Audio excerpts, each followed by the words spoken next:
Welcome to this episode of Lifestyle Pirates, episode 61, with me, Big J, and him, Adriano. G'day. On this episode, we are joined by former US Marine Sergeant Major Max Garcia. He is an Amazon #1 bestseller with author Joe Vitale, which has featured on the movie The Secret. He's a keynote speaker. He's spoken to members of parliament, businesses, professional golfers, radio hosts, universities, and the West Tigers. Max, good evening and welcome to Lifestyle Pirates. Thank you for having me, John. That was awesome. Thanks. Well, thank you. My work here is done. And congratulations, you're the first American we've had on this show. Awesome to hear. Like to be the first in everything. I can imagine. Now, Max, I've been reading a hell of a lot about you. We've met recently, again, just through mutual connections. This is the best thing I love about the podcast is you always get recommended to people to come on the show. Mate, we're definitely going to talk about your military career because I think that's obviously a massive platform that's got you where you are today and giving you some amazing things to talk about. First of all, what brought you to Australia? Great question. So I think you all are old enough to remember the initial invasion of Iraq in 2003. Mm-hmm. So I was actually part of that invasion. Mm-hmm. And for whatever reason, they made us take a ship home. Now, I'm not Navy, I'm Marines. I was in the Marines, but it is normal for Marines to ride in Navy ships. In fact, the word Marine stands for my rides in Navy equipment. And it was at first it was very disappointing because like a couple days out prior to flying, I won't forget, it was June 2003. And we were told, okay, we're going to be flying back here in the next couple days. And then all of a sudden someone came down and said, hey, unfortunately, your company is going to have to take a ship back, which is going to extend the deployment for you an extra 2 months. But you know what I tell people is if you trust God every now and again, I'm not super religious, but if you believe that everything happens for a reason, that there's always a hidden lesson and there's always a hidden blessing. What I didn't know at the time is that ship was going to stop in Sydney, Australia, right here in Woolloomooloo. Mm-hmm. And we spent 4 days in port. And on the last day, I met my wife. 3 years later, we got married. 3 years after that, we had our daughter. And 10 years after that, we moved here to Australia.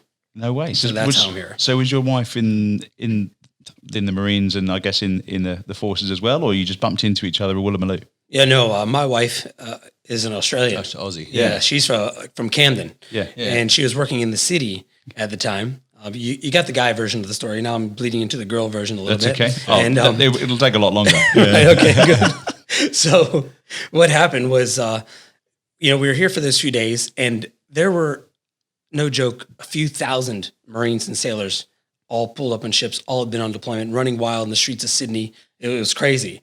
And quite frankly, I was tired of seeing them all as much as I loved them, but I just spent months in the sandbox fighting with them. And so I jumped into a taxi and I said, hey, can you take us somewhere where we're not going to bump into someone that we work with? And this taxi driver looks over at me with the most serious face you can imagine. And he says to me, you know what? He says, I'm going to turn off my light. He says, I'll drive you boys around wherever you want to go tonight.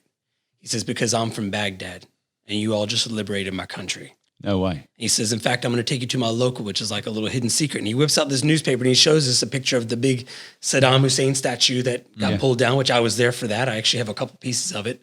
If you look at my Instagram far down, you'll see it. I know we follow each other.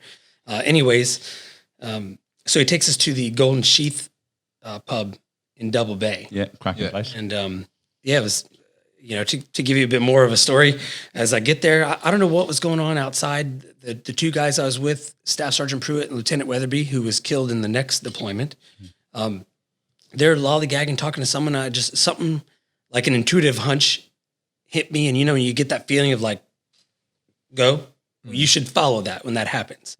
And I felt like something say, go, like don't wait for them. So I beelined it to the bar, and my wife was there at the bar, and I thought, oh, check this girl out. I was like, I got to think of something to say. Yeah. So you wouldn't believe the pickup line that I used, and I'll share it with you and your listeners, and you're welcome to use it at no charge. I'm writing this down. So I look over her and I say, at first I'm like, geez, I got to say something. Think of something. Say something. And I go, hey, what beer do you recommend? I'd like to try an Australian beer. And she recommended a VB. Bit of vitamin B. Yeah. But it worked. We had good conversation. At first, she said, "Enjoy your beer," and walked away. And I thought, man, it didn't work. But then it was a really crowded place. It was really crowded because Brett Lee was there with his band called Six and Out, something like that. Six and Out. I'm a foreigner, you know. We don't play baseball like this. We play baseball like this. Yeah. And anyways, so the place was really crowded, and her and her friends could see we were struggling. So she came back up and said, "Do you guys want to share our table?" So we had good chats, and yeah, the rest is history. And I'm assuming you're in uniform? No, I was not in uniform. Oh, well, she wouldn't be down to see him if he was. Huh? What? Camouflage. Yeah, I get it. Yeah, this is a rubbish genius. joke. Yeah, that's Rubbish great. joke. That's great. So where? Sorry, where Can't believe I didn't see that coming. So where was home in the US for you? All over the place. So the last place I was stationed, which I kind of consider home because I was stationed there a few different times, was San Diego, California. Yeah, nice. However, I grew up on the East Coast, right outside of the Maryland, Washington, D.C. area. And so kind of all over the place, though, because, again, I spent 24 years in the Marines. So someone asked me where I'm from, and a lot of times I'll say, I don't know, because I've lived so many places. And so you got to the Marines in 94. Yes. What was the decision behind that? What, as a young American man, what's the... How did you arrive at that decision? Yes, great question. So, yes, I'm American, but I was actually born in Mexico. I was adopted by 2 U.S. Marines as a newborn baby at only 3 months old. It was a prearranged adoption. Anyways, I guess my parents kind of had some influence on me, even though they kind of talked me out of it. But what really did it is I grew up really, really underconfident. I mean, I had such low self-esteem that I would get nauseous and get sick before going to a kid party sometimes, to the point where my mom wouldn't take me. And so I grew up very low confidence, and I thought, you know, the Marines, they have the claim to fame for being the toughest branch of service and all these things. So I started talking about doing that. And then when I started talking about doing that, and I got made fun of by other friends, relatives, teachers, no one thought I would make it. Then that's when I really wanted to go into the Marines. I mean, no one thought I'd even make it through recruit training, basic training, you know, where someone's yelling at you, hurry up, shut your mouth, get outside, all that kind of stuff.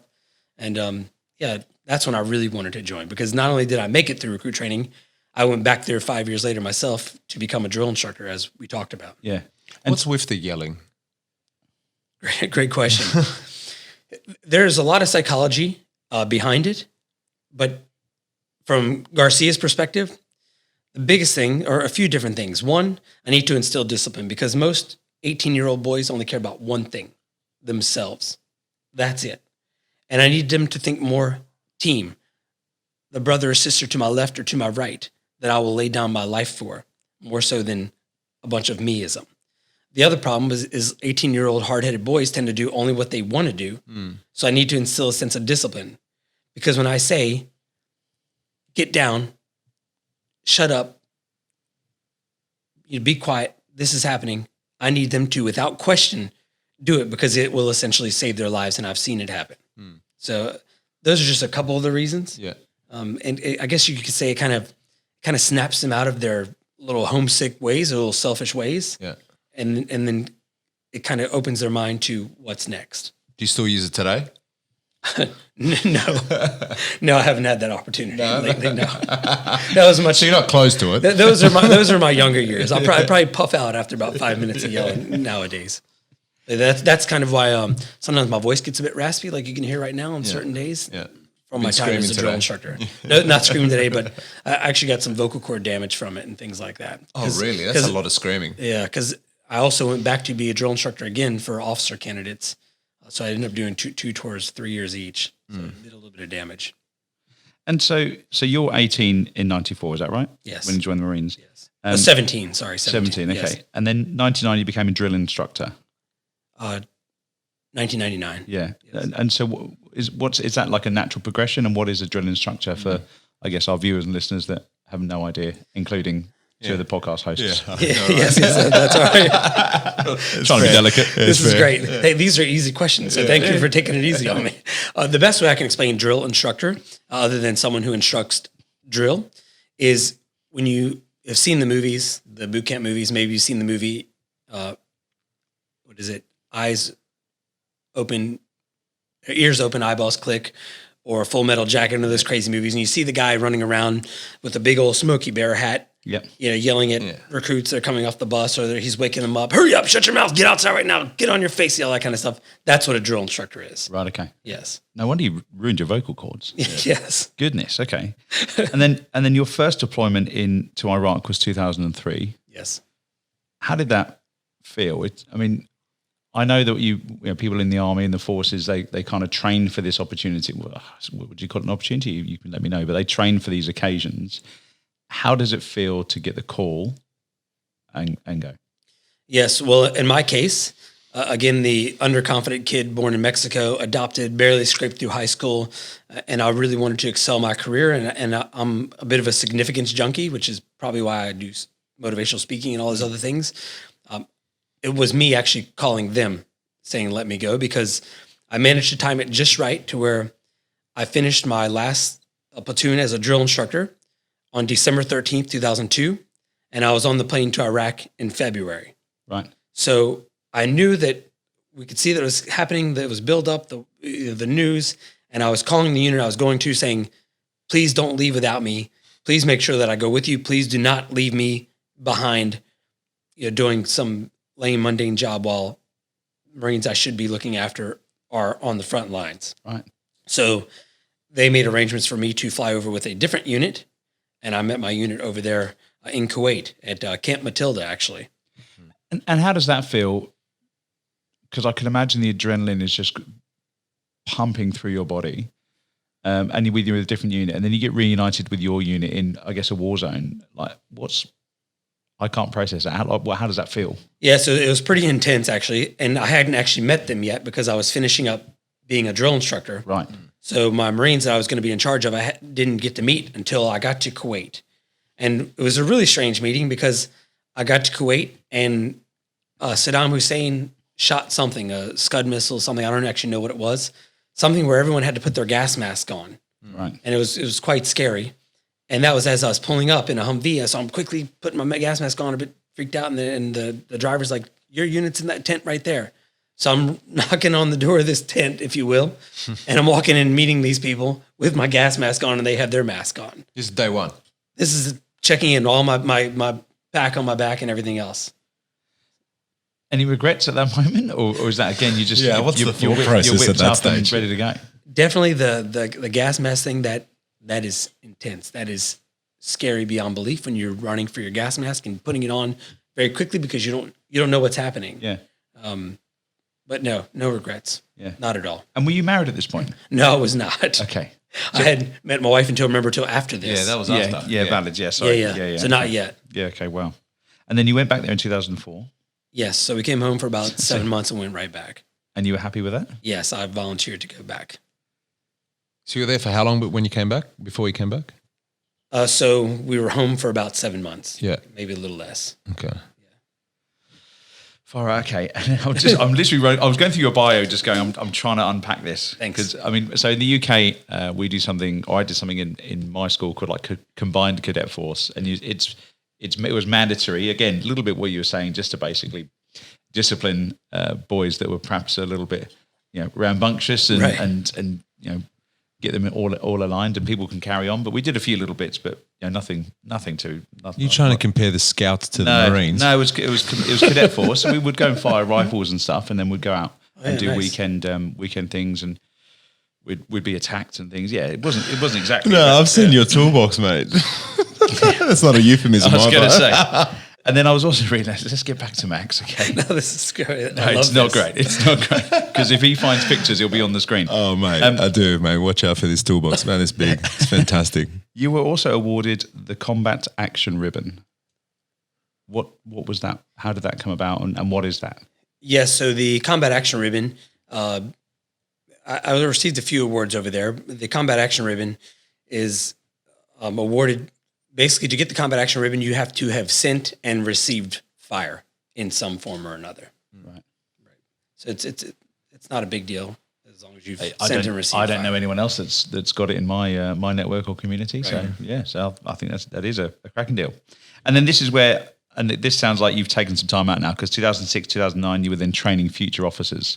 So is this, I guess, the genesis of where you are now, or is this where you start to lean on your experiences, obviously some of the combat side, but in terms of training I guess, new officers and new leaders as well. Yes, absolutely. Yeah.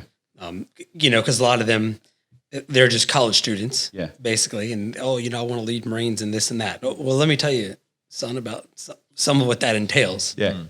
Because I had just left that Yeah. environment. And was there a lot of, I guess, come to reality moments? Because For me or for them? well, for them, I think. I mean, is there a romance, I guess, with Americans where to go in the Marines, it feels good to say, but then there's a bit of a moment where you go, actually, this is a lot heavier than I thought it was. Yes. Usually it's day one. Yeah. When you have a drill instructor there yelling at you, get off the bus, get off my bus right now. Shut your mouth, stand up straight. That's probably when that moment happens. Because that is when you have that instant fear go through you, like, oh my gosh, what have I gotten myself into? Why did I do this? Yeah. And that's when it takes every bit of psychological strength to get you through it. And do people, when you did your officer training, did people kind of bail out? Yes. And that's both enlisted and officer training. You do get recruits or candidates that quit. Yeah. Yes. Yeah. Not that we necessarily let them quit, but they do try to quit. Can you get a sense of when you're first meeting someone, whether they're going to make it or not? They got the stuff. Yeah. Yeah. No, I wouldn't say so, because you can never estimate someone by the way they look or by the way they even talk, or especially not when they're under the pressure until maybe they get into the groove of things. Yeah. Because some people have more heart than others. Really, it's what's here. And even myself, like I mentioned earlier, I remember this girl in my neighborhood. I said in front of these other kids, I remember saying, "Yeah, I'm thinking about going into the Marines." And this girl looked at me, laughed, and went, "You seriously? The Marines?" Like that, and grabbed onto my arm. And I felt so embarrassed. But again, she didn't think I would even, or all those kids didn't think I would make it. Teachers, everybody didn't think I would make it. But it's heart. Yeah. And it wasn't easy. And I wasn't very good in school. So, I wasn't like your high school football player where physical fitness was easy and all those other things. It was heart. Yeah. Because I remember sometimes where we would get recruits that are very much overweight, but they end up being your best kids because they know that this is their shot at life and they're willing to do anything for it. And then some of them might be in shape, but could have a bad attitude. Yeah. So it's all boils down to personality and how much heart, to answer your question. No, I think that's awesome. And what spurred you on in the early days? After the girl felt your biceps and there wasn't much there, and I guess your background and what kept you going? Yeah, great when question. Got tough. I'll tell you, honestly, I love some I showed you success. Yeah. Because I love it when somebody tells me I can't do something. I love that. And I even get that now, my speaking business or this or that, or being able to write a book or with the right person or do whatever. I love it when somebody tells me I can't do something. And people a lot of times quickly take that on board. So I think the more the teachers, relatives, family, friends scoffed at the idea of me going in the Marines, even my own parents, I'll admit, were doubtful, even though they were both Marines. And then they were doubtful, will he make it through drill instructor school? That is just brutally hard.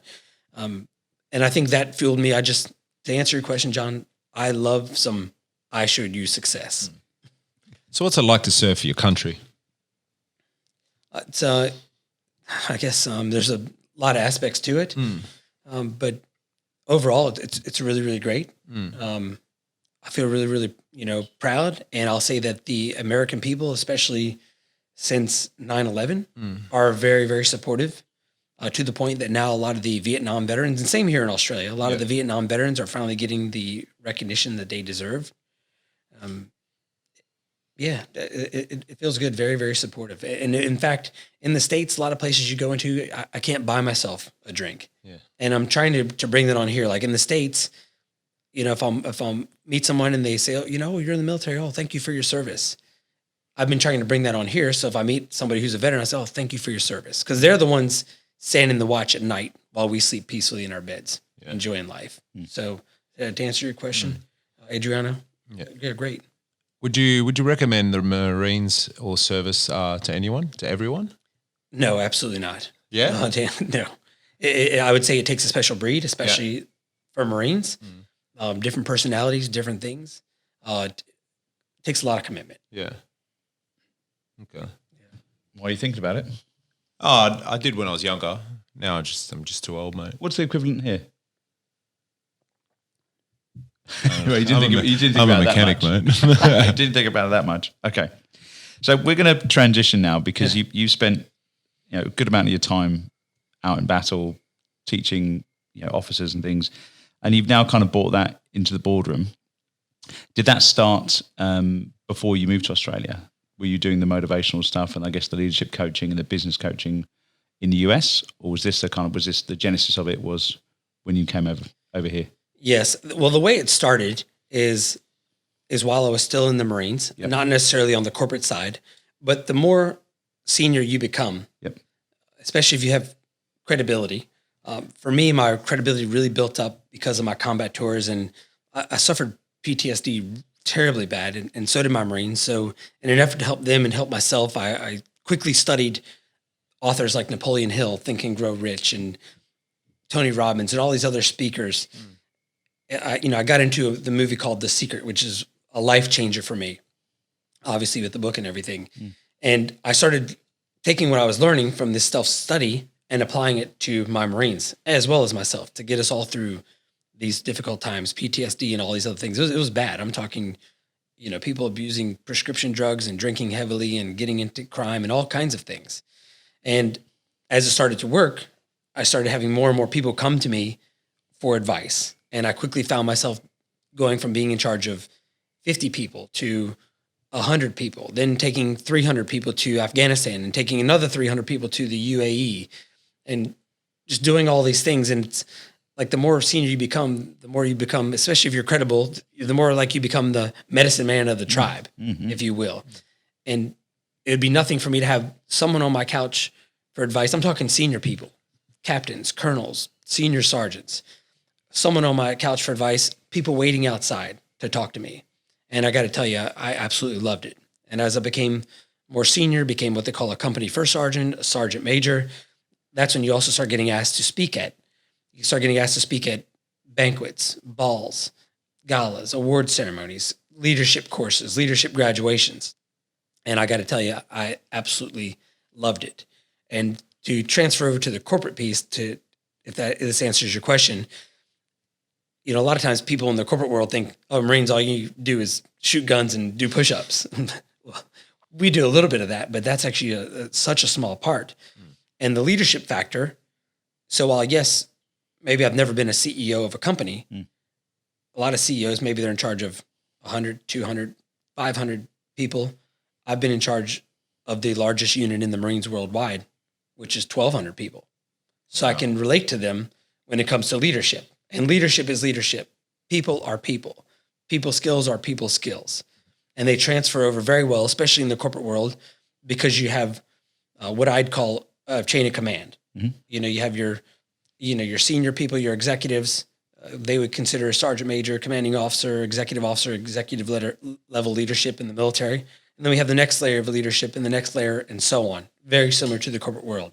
So I can relate to them very well. So you'd actually kick this stuff off because you didn't get deployed to Afghanistan until 2010. So you'd actually started. So was this PTSD post Iraq? Yes. So the second tour was pretty bad. Right. Okay. Yes. Do you want to talk about that? Sure. I'll answer anything that you want me to answer. But what was and naive on my side? What was the difference between 2003 and 2004? 2003 was a lot shorter. We were probably only in country for 5 months, and 2004 was a lot longer. We were there for 8 months. In 2003, we were on the attack. We were on the invasion. So we did get some good engagements, and we did take some casualties. But in 2004, we took a lot of casualties, mostly because of something that they call improvised explosive devices. Right. Okay. IEDs, basically roadside bombs. Yep. And we were getting hit with those, followed by small arms fire over and over again. And then now this is unlike the initial invasion. I want to get into a firefight. I want to see you. And I wish you would take a shot at me because then I can engage you back. Right. But with a roadside bomb, it's gutless. Yeah. There's no enemy there. I can't see. Only when the bomb goes off am I looking around for someone running, potential suspect, if you will. Yeah. Okay. So it made it a lot more difficult. Okay. A lot more casualties. Right. It's terrible. So then you started, I guess, the reading and things, and so let's just call it self-development, if we may, to put a label on it, post Iraq. So then actually, were you better with experience and with knowledge going into Afghanistan, would you say? Yes. Were you a better Marine and better leader? Yes, much better. Yeah. And I was obviously a few more ranks senior as well. Yeah. So I had a lot more responsibility, but I was able to, impart a lot more knowledge and things. Yeah. Which is, that knowledge I gained is what helped me get promoted. Yeah. Up the ladder. So I guess, for some of the execs and senior C-suite or leaders that listen to this that maybe don't manage 1,200 people like you did, but they might manage 50 people or 20 people or 5 people. What are some of the things that you implemented to manage 1,200 people? Yes, and great question. And I'll preface with, once again, leadership is leadership. So for, say, 50 people, again, I can relate to any level because I had to go through all those levels first. So 50 people, I would equate that to about a platoon size element. Okay. That's where I was at in Iraq. And to answer your question, John, what comes to my mind first are 3 principles that I discuss a lot if I'm giving a leadership presentation.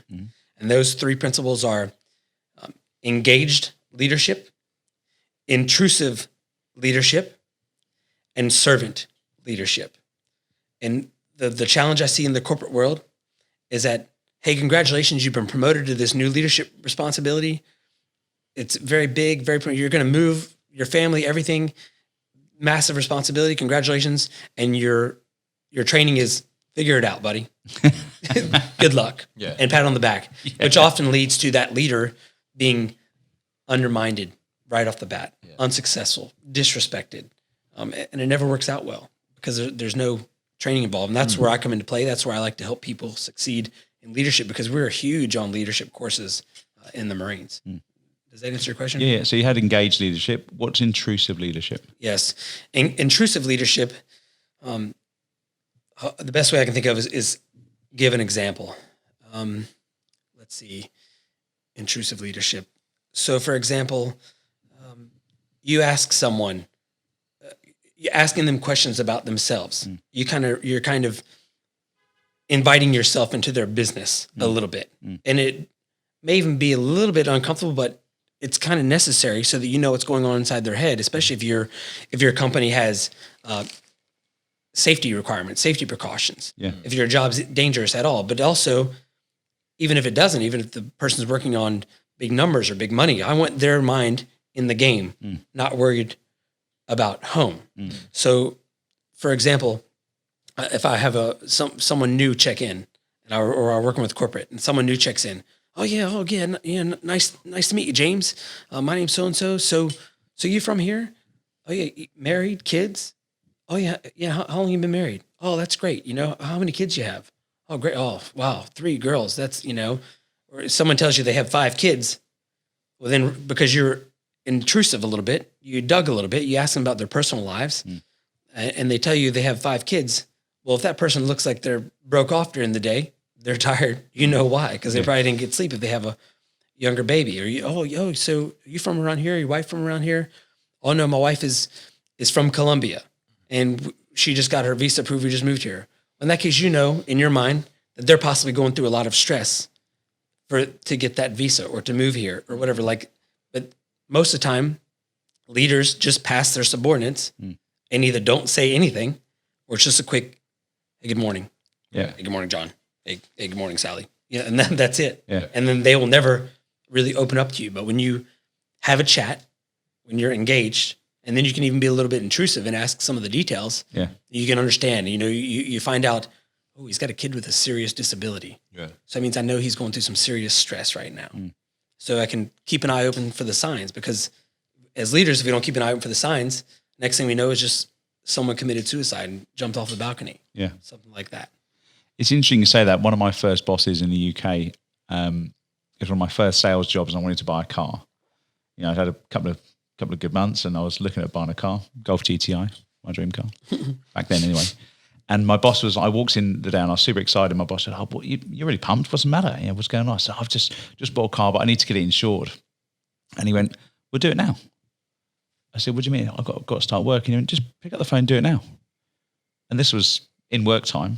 But his mindset was, if you do that now, you're not going to be thinking about it for the rest of the day. It's done in your mind, and you'll just crack on and continue to get on the phone and cold call and sell and all of that. And I actually stayed half an hour after anyway to carry on doing it. Right. So a nice bit of intrusive leadership, right? Yes, I'd probably call that engaged because he didn't dig into the details. Like, hey, what interest did you pay? Oh, in that case, maybe like details and probably digging into your business. But I'd call that engaged leadership. He knew I was going to be in debt, so he was quite happy with me working very hard. and that's where intrusive would come in. Yeah. Hey, you have a financial plan for this. How's your wife feel about this? But I understand you're a bit younger at the time, which is great.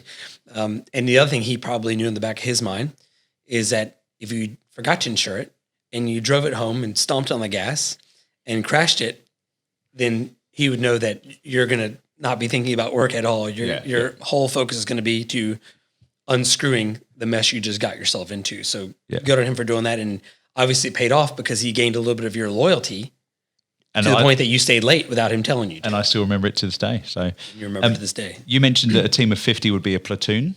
Yes. How would you expand on that? So a platoon is typically 3 squads. Yep. 3-4 squads.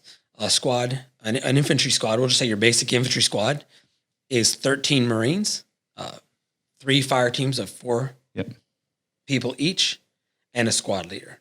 So if you're at the top, are you then relying on these people to pass on your message and pass on your discipline and pass on, I guess, not your vision, but I guess the rules of engagement as well? Yes. So the chain of command, if you will, in that's scenario would be you have a platoon sergeant and a platoon commander. Yep. Your platoon commander, he's your guy who's fresh out of college. He's got about 1 or 2 years in the service, but he's got brains like you wouldn't believe because he's been grilled and gone to a million schools.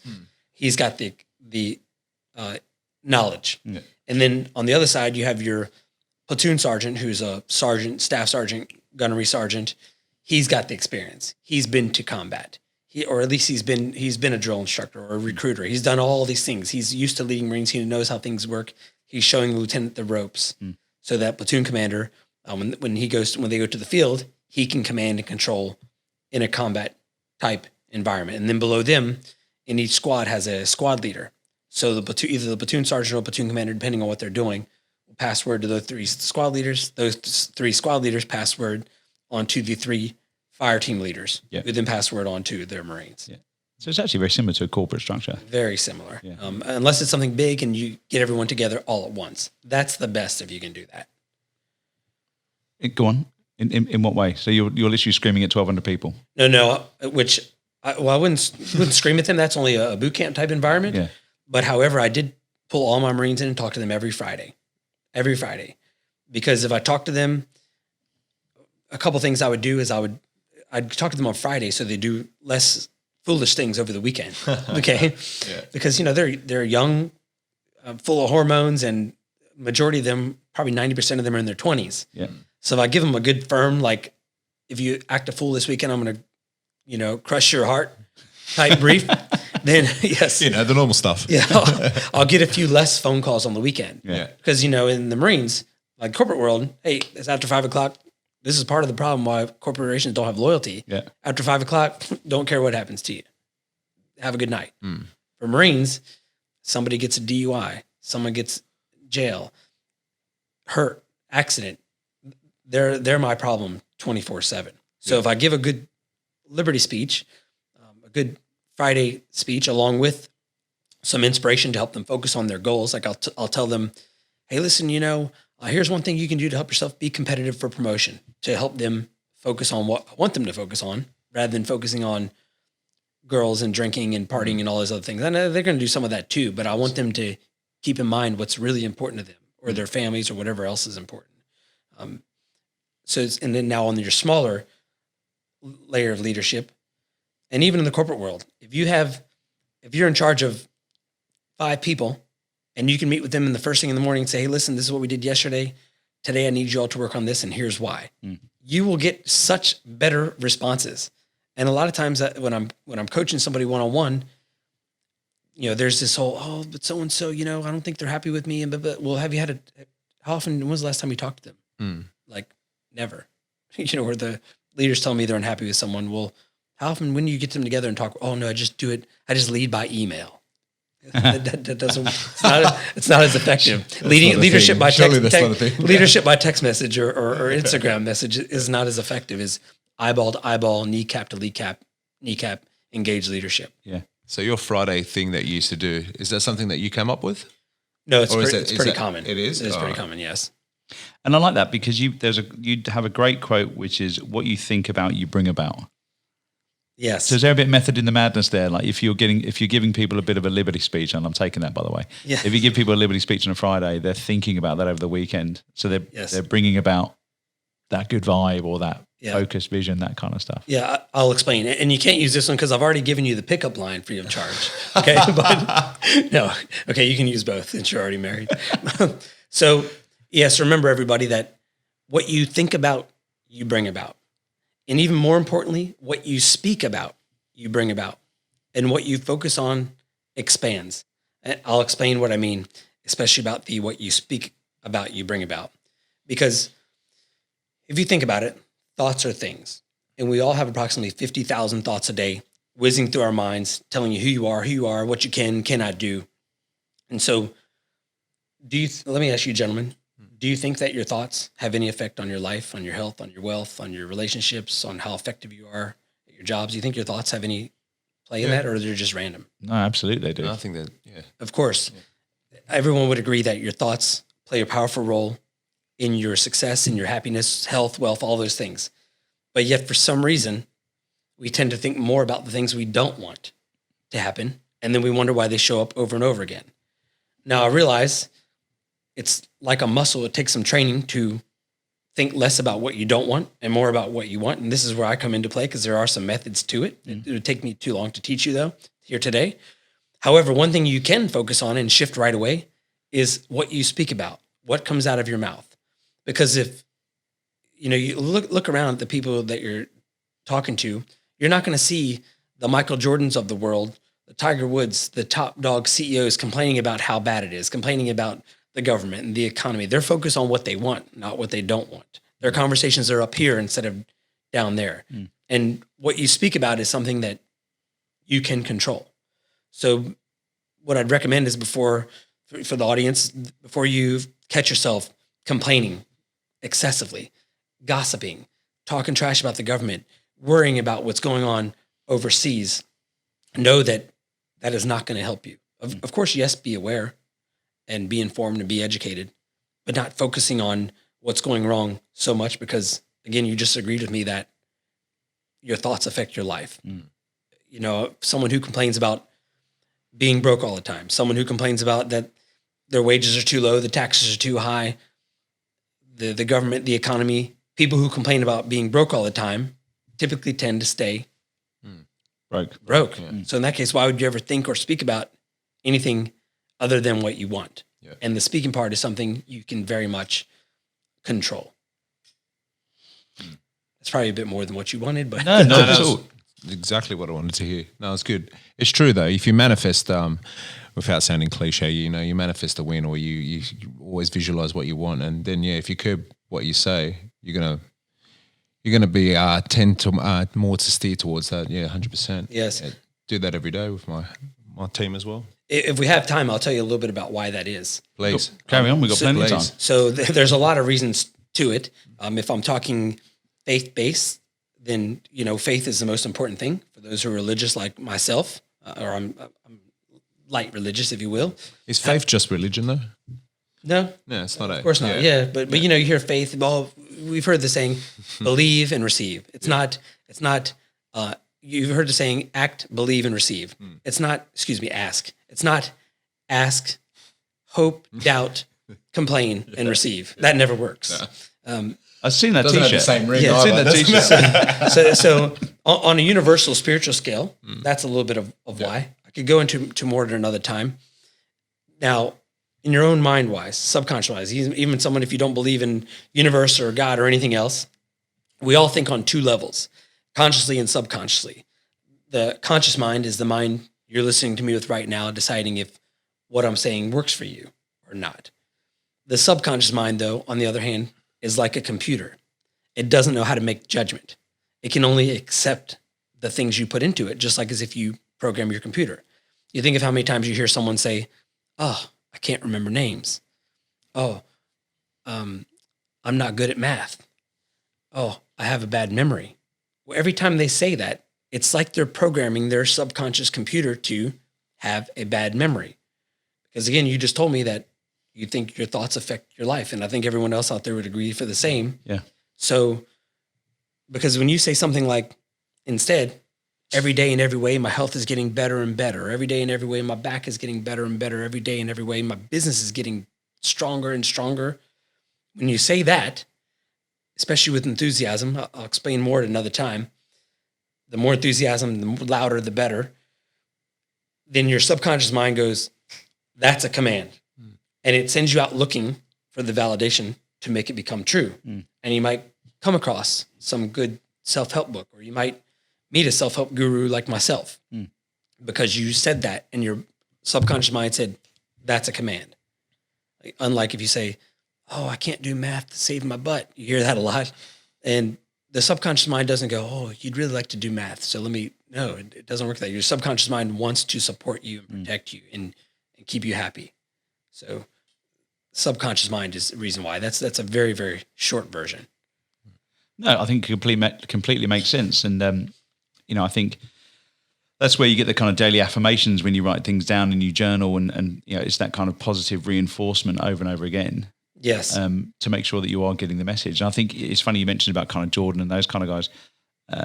I understand that a lot of them don't read any reviews. They won't read any negative feedback or reviews from the press or anything like that because they're just, to your point, they're so focused on where they want to go, how they want to do it.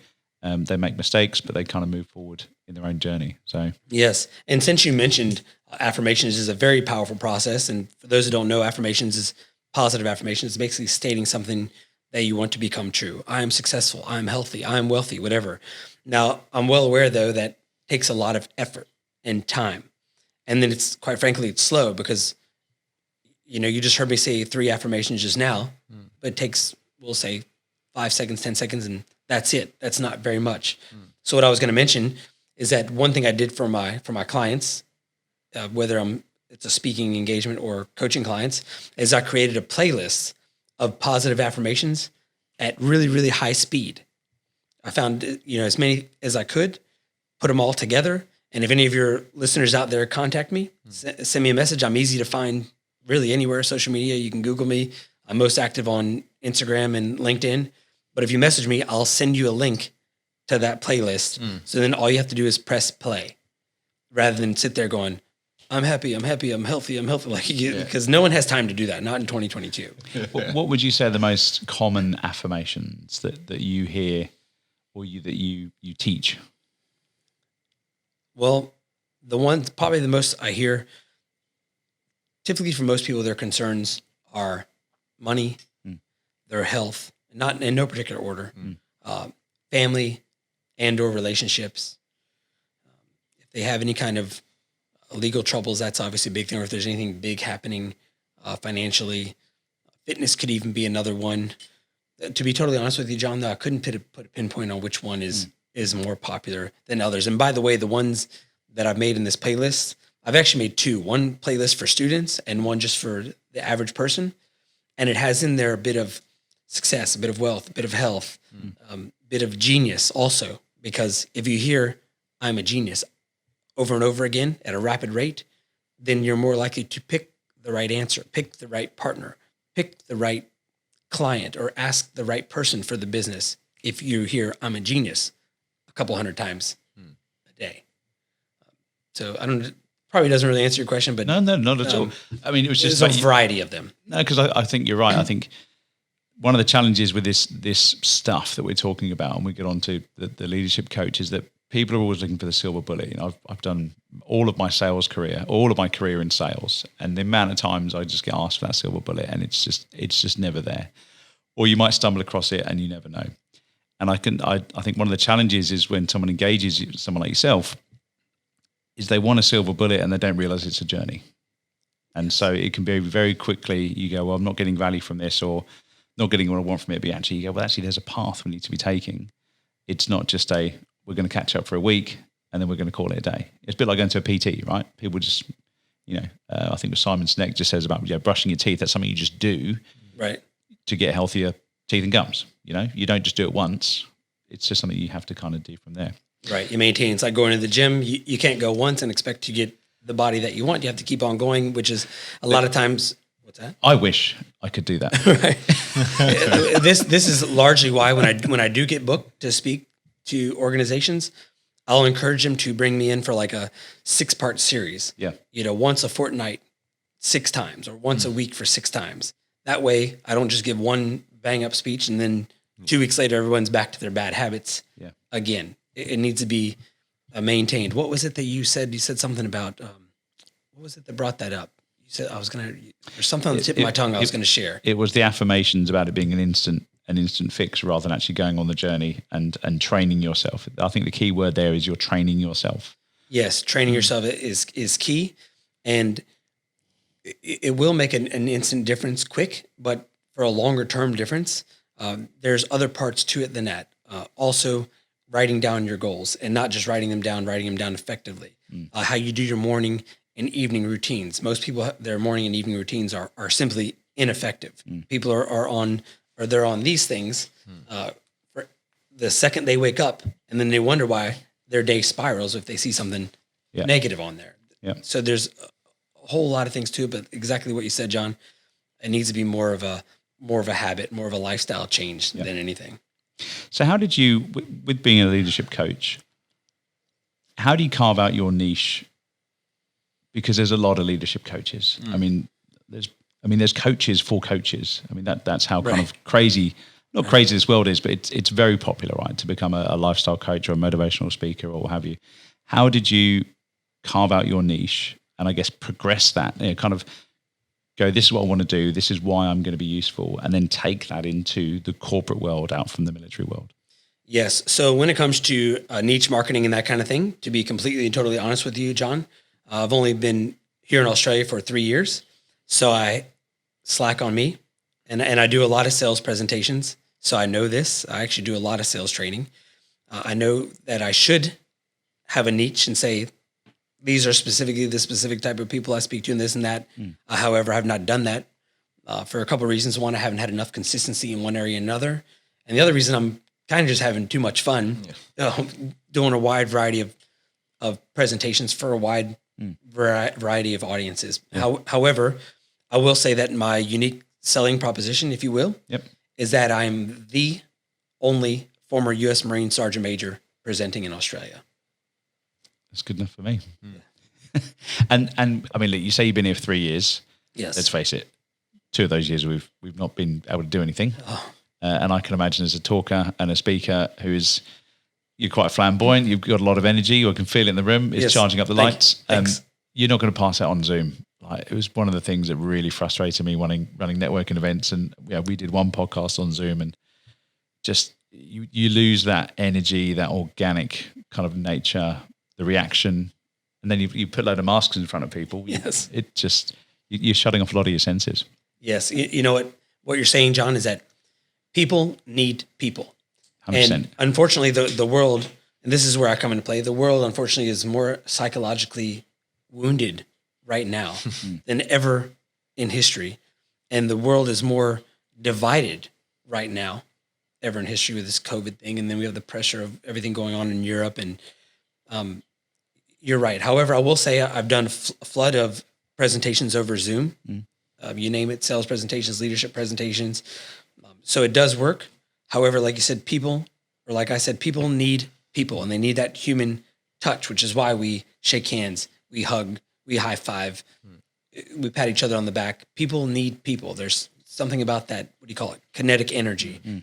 And I'll be honest with you, since you mentioned about my personal situation, it has not been easy. And it's taken every bit of my own, if I'm being totally honest with everyone, it's taken every bit of my own mental power and everything I've learned and everything I've taught to apply to myself in a lot of cases to keep going, because I don't know how many in-person events there are, but we'll say if there's 20,000 in-person events in Sydney a year.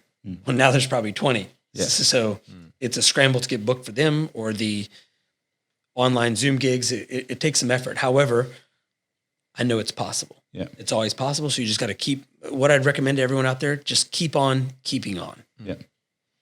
So John mentions there's a large community in terms of motivational speakers. You obviously come with a lot of sort of knowledge and life experience and stuff like that. What's your thoughts, or what do you think?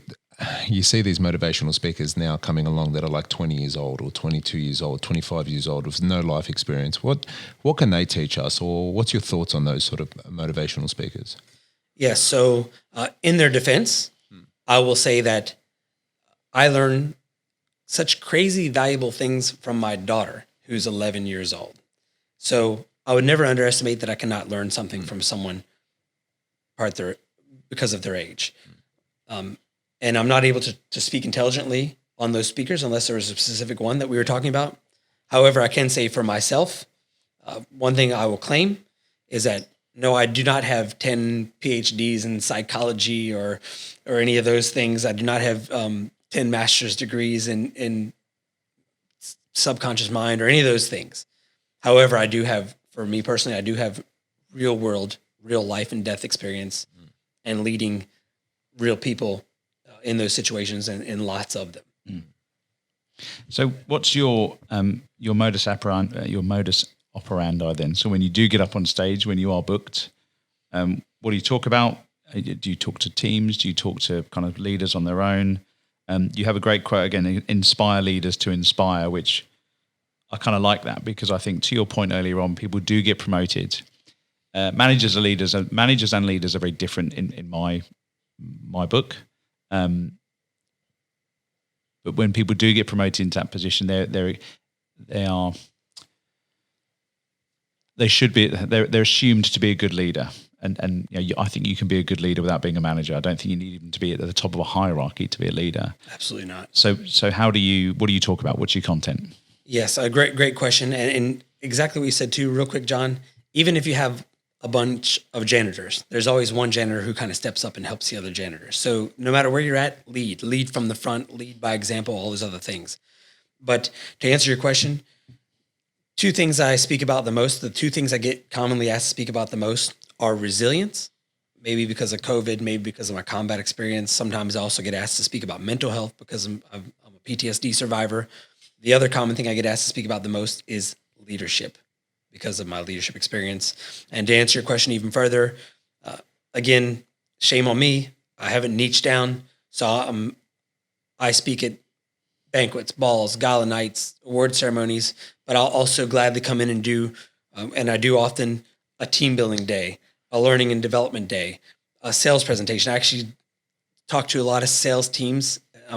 I've become a bit of a sales guru. I don't label myself or put on my website that I'm a sales trainer because I've never sold Rolexes and made $1 million selling Ferraris or anything like that. However, the psychology of it is so similar. And I've done a flood of sales training to help myself. And I've developed some unique ways for companies to be able to sell more. It doesn't matter whether you're a real estate agent or you're selling homes or construction or you're a dentist, anything. There are methods easy things that people are missing the mark on that they could do to sell. Go on, give us some gold. Give us some gold. You got a right. sales guy right now with a pen. All right. Give me some gold. All right, for sure. All right, I'll gladly give you a couple of gold nuggets. So, all right, here's a gold nugget number one, because I know that you're in the real estate industry, John, and I've been an investor since 2004. We talked about this. So here's one for real estate agents. If I were coaching a team of real estate agents, one thing I'd recommend is when you're going over there to meet with the person to get the listing, and you say, okay, all right, and you call to confirm the appointment. We always do, so we don't waste our time. And the person says, yep, I'm still on for 2:00. And hey, Bob, since I'm coming over there at 2:00 tomorrow, hey, do you know if any of your neighbors by chance want an appraisal on their home, or any of your neighbors have talked about selling, or any of your family or friends? And that Bob might say, oh, I don't know. I'll have to ask them. And you say, no worries, Bob. I'll remind you when I'm over there. Because then you've just planted a seed in Bob's mind. Bob wants to help you because you're a nice guy and you're doing a good job, or gal, or you're doing a good job for Bob. So Bob wants to help. But you have to give Bob a little push. And Bob said, "Oh, I'll have to ask him." No worries, Bob. I'll remind you when I get over there. Which in that case, you're just giving yourself permission to bring it up again without awkwardness. And this is called framing, by the way. And so you get there with Bob and say, "Hey, Bob, hey, what about that guy over there cutting the grass? He looks kind of old. Do you think he's ready to move into a retirement home and sell his house?" And Bob says, "I don't know. I have to ask him." "Okay, Bob, no worries. I'll bring it up again next time I'm over here." And then we take that a step further. Okay. We take it a step further. The transaction goes, you sold Bob the house or the computer or whatever. Do yourself a favor and have some customer service. Don't just forget about Bob and never talk to him again. You call Bob up a month later and say, "Hey, Bob, just wanted to check in on you, see how the house is doing. Are you happy with it?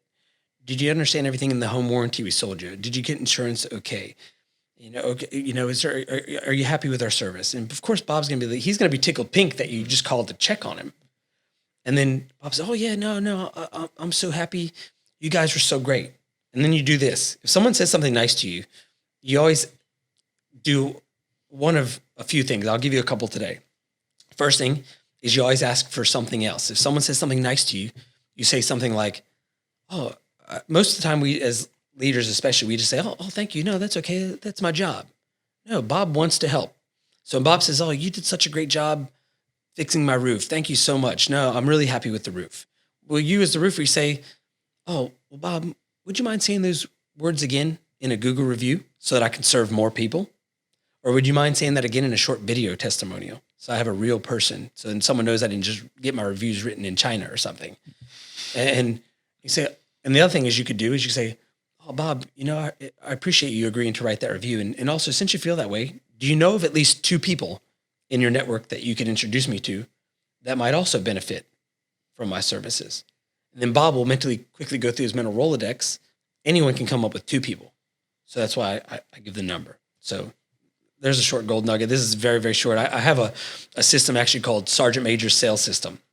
It's a 20-point system that I developed just to help people get more sales and referrals. That's about a half a point of the system. Interesting. Did you do the sales stuff in the US as well? Any sales training in the US? To be completely honest, not really. Probably more so eating from a fire hose from selling my own investment properties. Yeah. And then drinking from a fire hose, moving to a foreign country and trying to set up a speaking business because it's kind of like being a rock band moving to Hollywood, trying to make it from another country. Yeah. And I was just curious on some of the nuance around, I guess, the content, how you deliver the content and how it's absorbed between an American audience and an Aussie audience. Because there's, I guess, as a POM that moved over here, 10, 11 years ago, there is definite, whilst we speak the same language, there's nuance around the cultural side and how you deliver things. Oh, yes, absolutely. There's definitely a language barrier in my house with my wife, especially when she's like, "Babe, can you just grab me bag at the boot of the car?" And I'm like, what is the boot of the car? Right? The trunk. Oh, the trunk. Yeah, yes, dear. I'm right on it, dear. So there's a language barrier.